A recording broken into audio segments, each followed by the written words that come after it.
Air atau minokarbon dioksida merupakan komponen vital yang paling dibutuhkan setiap makhluk hidup. Bagi organisme, air berperan dari berbagai macam organisme air yang ada di permukaan bumi. Untuk mengetahui apakah kondisi air pada suatu perairan masih layak atau tidak bagi kehidupan organisme, maka perlu dilakukan pemantauan dan pengukuran kualitas air.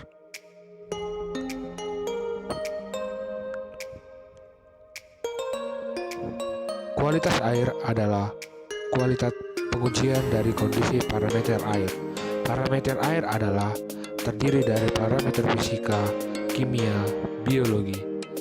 Berikut parameter fisika yang kita amati di lapangan. Maaf sebelumnya, tidak semua parameter fisika yang saya buat hanya seadanya saja karena kami diadaptasi oleh alat dan bahannya. Selamat pagi, salam sejahtera bagi kita semua teman-teman. Di video kali ini saya akan mempraktikkan cara mengukur suhu air. Nah, di sini saya akan mencoba dengan termometer air, alatnya. Ya, kita lihat teman-teman. Saya akan memasukkan termometer air. Kita tunggu sampai 1 menit. Nah, setelah 1 menit kita angkat sampai kita tahu apa. Di sini di suhu air yang terdapat di tempat ini sebesar 28 derajat Celcius. Teman, saya melanjutkan video sebelumnya. Di sini saya akan mengukur parameter pencarahan, yaitu dengan alat HCD dibagi dua, yaitu gradient HC dan total HC. Dan di sini saya langsung akan mengukur kedalamannya di dalam tidak tampak minyak luar. Nah, kita masukkan pelan-pelan sampai tidak terlihat. Setelah tidak terlihat, kita beri tanda dengan spidol.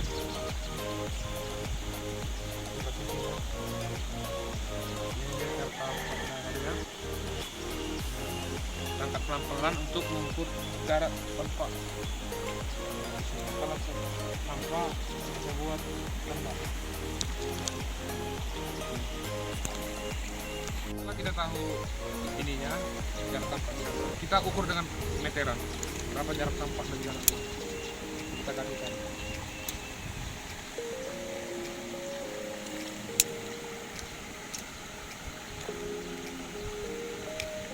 Jadi setelah kita tahu berapa meter jarak tampak dari jarak di sini kita akan menggunakan rumus jarak tampak dan jarak hilang. Jarak tampak ditambah jarak hilang dibagi 2. Video parameter kali ini saya akan mengukur kedalaman air, di mana saya menggunakan alat sederhana yaitu batu karena tidak ada alat kami, dan alat meteran untuk mengukur kedalaman. Di sini saya akan mempraktikkan cara untuk mengukur kedalaman air. Ini pelan-pelan saya memasukkannya supaya sampai ke dasar, sampai hingga dasar airnya. Setelah sampai dasar air, kita memberi tanda supaya kedalaman air kita bisa tahu. Setelah kita memberi tanda, kita ukur dengan meter.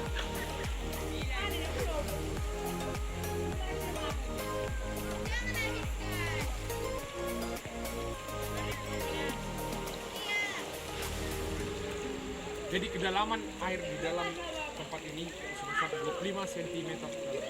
Baiklah, di parameter air selanjutnya kita akan mengukur kecepatan arus, di mana saya akan menggunakan alat yaitu botol dan seutas tali. Di mana dalam menentukan kecepatan arus kita harus menentukan dulu di mana titik A dan titik B-nya. Setelah kita tentukan, kita mengukur jarak yang akan ditempuh dari titik A dan titik B. Seperti ini contohnya. Dan jangan lupa juga kita menggunakan stopwatch sebagai tempat di mana arus botol ini kita mengetahui jaraknya ya. Oke, kita lihat dari titik A ke titik B.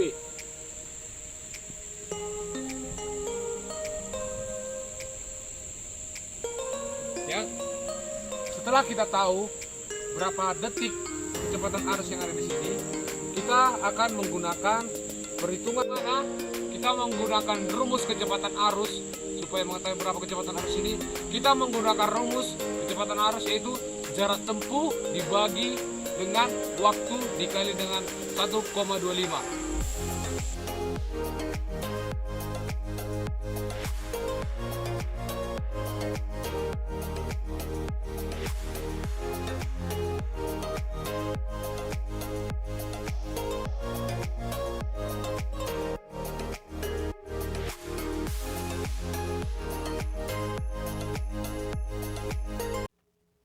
Berikut pengukuran plankton dan perifiton, yang merupakan bagian dari parameter biologi. Pada pengukuran kualitas air di perairan, plankton adalah organisme renik yang hidup menggantung atau melayang di dalam air, dan pergerakannya dipengaruhi oleh arus air. Secara garis besar, plankton dibagi menjadi dua golongan, yaitu fitoplankton atau plankton nabati dan zooplankton atau hewan-hewani. Di sini saya akan mempraktekkan materi yang kedua tentang plankton dan perifiton. Baiklah, di materi yang kedua ini saya akan mengambil sampel plankton. Di sini saya akan membawa alatnya seperti plankton net, sampel untuk bekas sampel planktonnya, dan ember. Sebelumnya saya meminta maaf karena alat saya di sini kurang, jadi saya akan melakukan seperti itu. Sebelumnya, maaf karena saya tidak memiliki semprot, saya akan melakukan prosedur pengambilan plankton net, di mana kita harus mengkalibrasi dulu plankton net minimal 5 semprot. Itulah dia nanti di video juga. Sebelum itu, kita akan melakukan penyaringan plankton net. Jadi kita ambilkan air sebanyak 25 liter, seperti ini contohnya. Kita lakukan kalibrasi selama 25 kali putaran. Kita buat sebanyak 5. Jangan lupa disaring juga.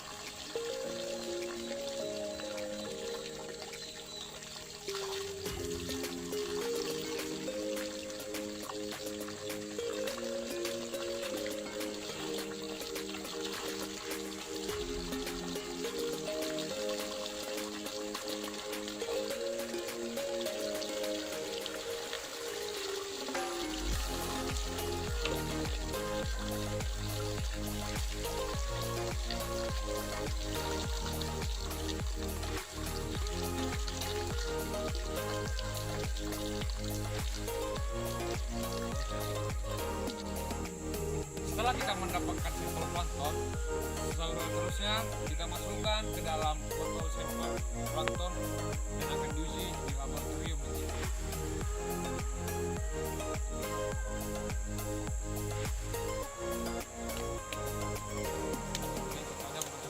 Setelah itu kita membawanya ke laboratorium.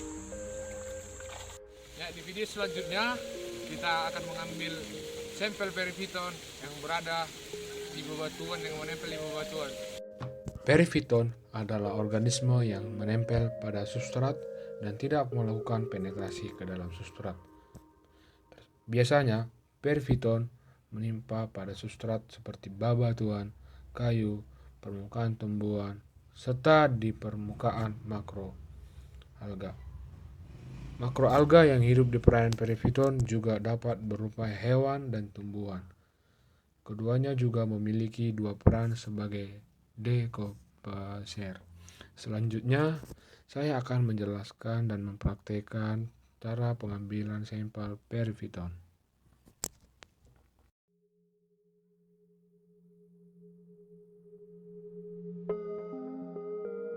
Langkah selanjutnya, setelah kita mengukur dari batu, kita melakukan metode pengerikan untuk mengambil sampel perifiton. Dengan cara mengkerik sambil disemprotkan dengan air.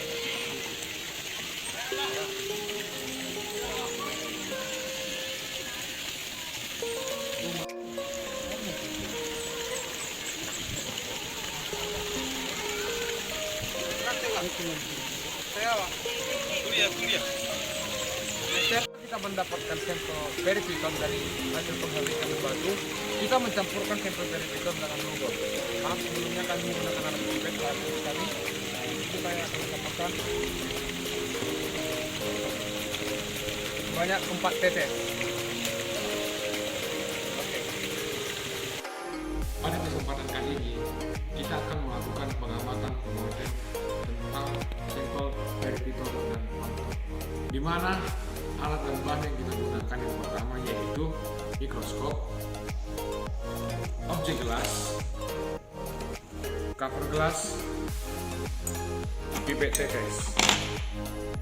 Sebelumnya saya meminta maaf karena saya menggunakan alat seadanya. Kami melakukan pengamatan dengan bantuan teknik. Kita mengetahui botol yang berisi sampel panton dan peripiton.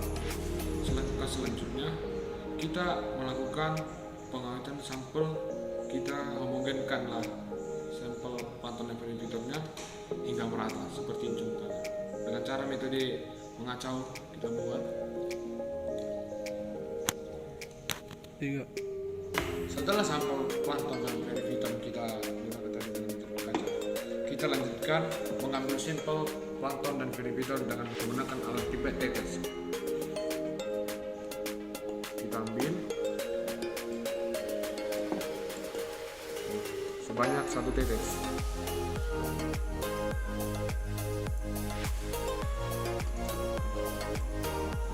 Setelah itu kita menggunakan dengan cover gelas.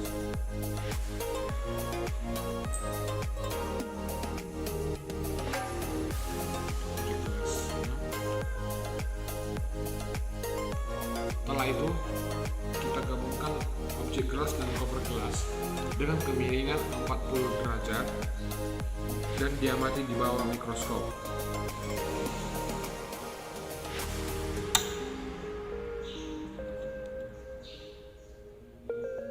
Setelah itu kita amati di bawah mikroskop. Lalu kita atur perbesaran lensanya hingga objek nampak dengan jelas. Setelah kita tahu dan nampak dengan jelas objek yang kita amati, setelah itu kita lakukan identifikasi jenis organisme yang kita amati.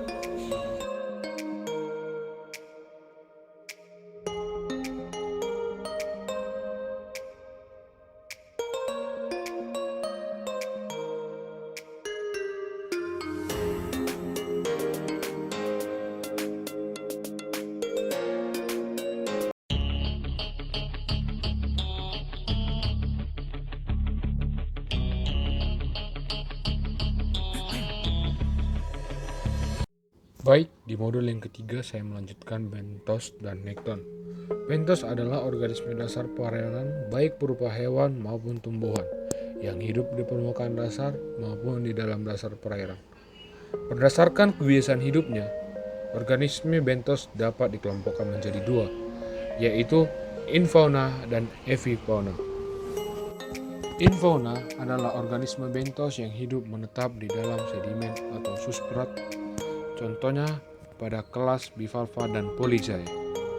Sedangkan epifauna adalah organisme bentos yang hidupnya di permukaan sedimen atau substrat. Contohnya Chilactucusae dan Lura serangga. Berdasarkan ukuran tubuhnya, bentos dapat dibagi menjadi 3 bagian, yaitu makrobentos, dan mebentos, dan mikrobentos. Ya, di video yang ketiga ini kami akan mengambil sampel bentos dan nekton, di mana saya akan mengambil sampel bentos. Di mana saya mengambil bentos, saya menggunakan alat pipa paralon dan sampel. Saya akan mengambil sampel bentos yang menggunakan metode paralonnya. Nah, ini saya ambil sampelnya dengan cara memasukkan pipa paralon ke dalam pasir. Setelah kita mendapatkan sampel bentos, kita memasukkannya ke dalam plastik, sampel plastiknya sampai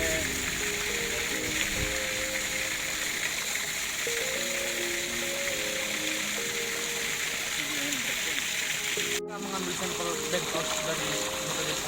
kita melakukan metode penyaringan untuk mengambil sampel bentos ini dengan cara begini guys.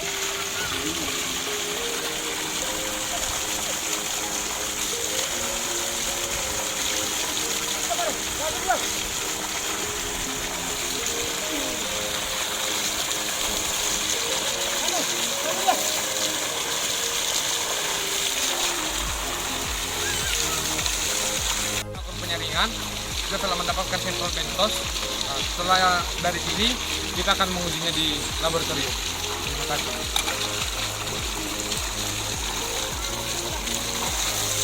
Setelah bentos ditemukan, kita masukkan bentos di dalam cairan Petri dan kita amati dengan menggunakan mikroskop. Maaf sebelumnya kami menggunakan mikroskop biasa karena mikroskop binokul kami tidak ada. Kami mengamatinya dengan mikroskop biasa. Setelah itu, langkah-langkahnya kita masukkan cairan Petri yang berisi bentos ke dalam mikroskop dan kita lakukan pengamatan jenis-jenis bentos. Lalu kita identifikasi jenis bentos yang ada di dalam ini. Kita masukkan ke dalam bawah mikroskop, lalu kita amati. Setelah itu, setelah kita mengamati jenis bentos yang ada di dalam cairan Petri, lalu kita identifikasikan ke dalam tabel, buku, atau Google yang ada di dalam materi Nekton. Di sini kita akan mengambil sampel yaitu ikan. Di sini saya menggunakan alat yaitu tanggok dan plastik untuk mengambil tempat sampelnya. Di sini saya akan memperhatikan untuk mengambil ikannya.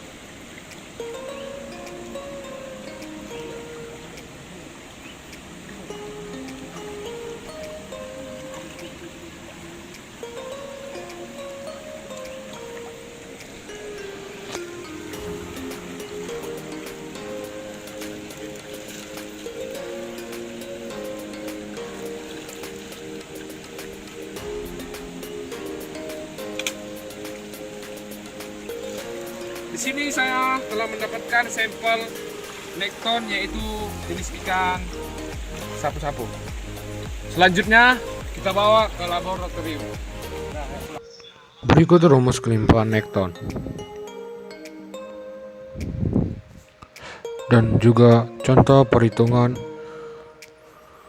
indeks dominasi dan indeks keseragaman. Berikut rumusnya. Bioindikator adalah kelompok atau komunitas organisme yang keberadaan dan perilakunya dalam berhubungan dalam kondisi lingkungan. Apabila terjadi perubahan kuantitas air,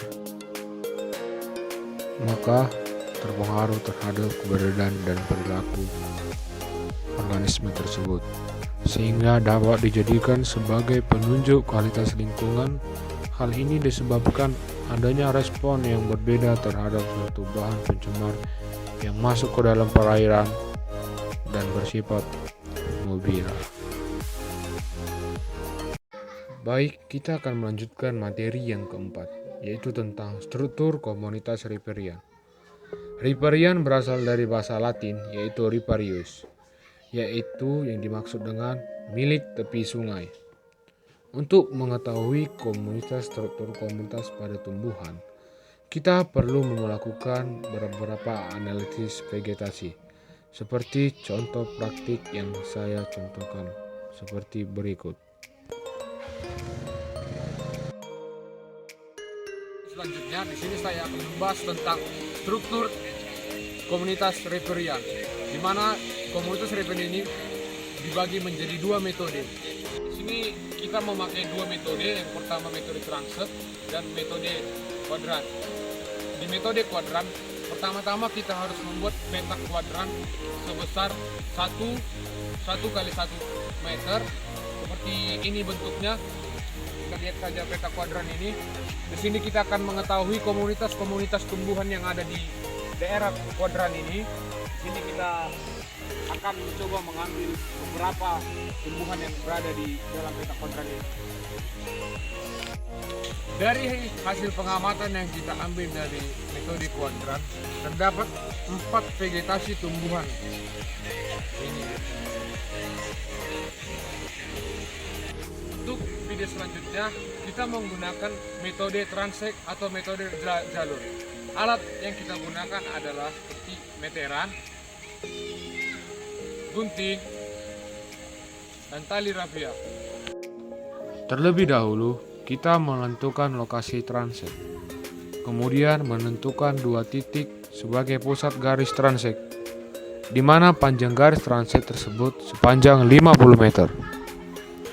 Pada garis transek dibuat segmen panjangnya 10 kali 10 meter garis pada segmen tersebut, merupakan peta contoh atau plot.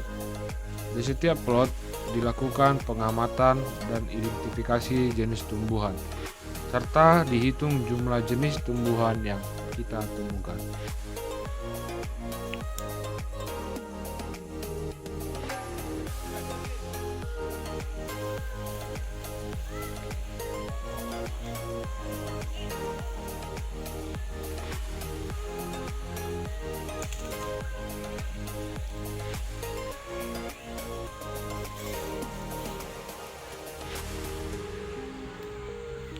Langkah terakhir adalah perhitungan jumlah individual pohon atau diameter pohon dan prediksi tinggi pohon untuk setiap jenisnya. Terima kasih. Materi kelima, biomasa hutan mangrove.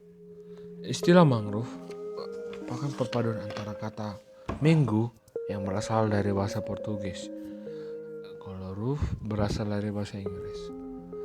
Hutan mangrove juga hutan payau atau juga disebut dengan hutan bakau. Disebut hutan payau karena hutan ini tumbuh di antara substrat yang digenangi air laut dan air tawar. Perpaduan keduanya menjadikan air di daerah tersebut menjadi payau. Sedangkan disebut hutan bakau karena orang sering mengenali dengan keberadaan spesies hutan bakau determinan di daerah tersebut. Hutan mangrove merupakan ekosistem yang memiliki beragam fungsi, baik ekologi, fisik, dan ekonomi. Sebagai ekosistem produktif yang tinggi, hutan mangrove juga memiliki serasa yang tinggi sebagai hara sehingga mendukung produktivitas di primer di kawasan hutan tersebut. Berikut saya tampilkan cara untuk memberikan sampel hutan mangrove di praktikum yang kelima ini.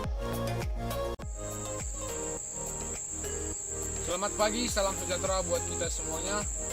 Di sini saya akan melanjutkan video praktikum yang kelima tentang biomasa hutan mangrove.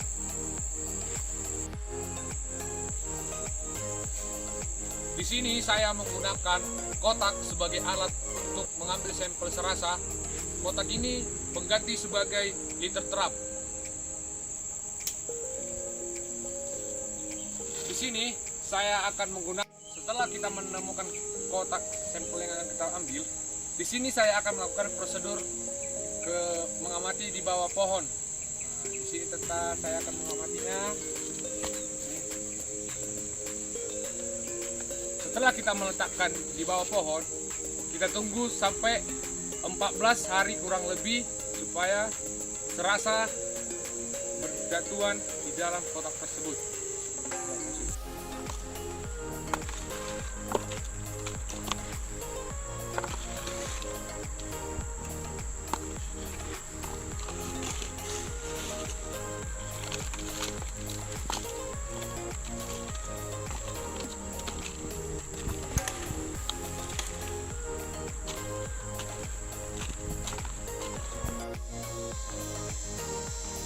Kemudian setelah kotak kita biarkan selama 14 hari di bawah sampel pohon, kita ambil kotak.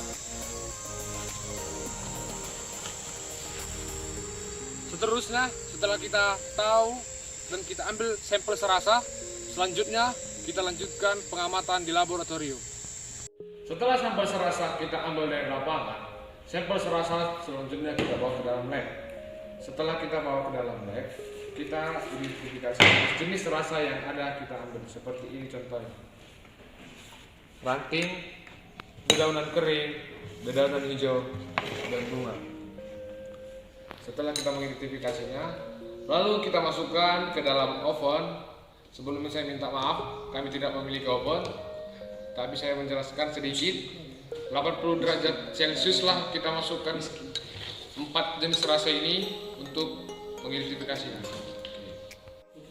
Setelah kita memasukkan ke dalam oven, di dalam oven kita tunggu sampai 24 jam atau kurang lebih sehari.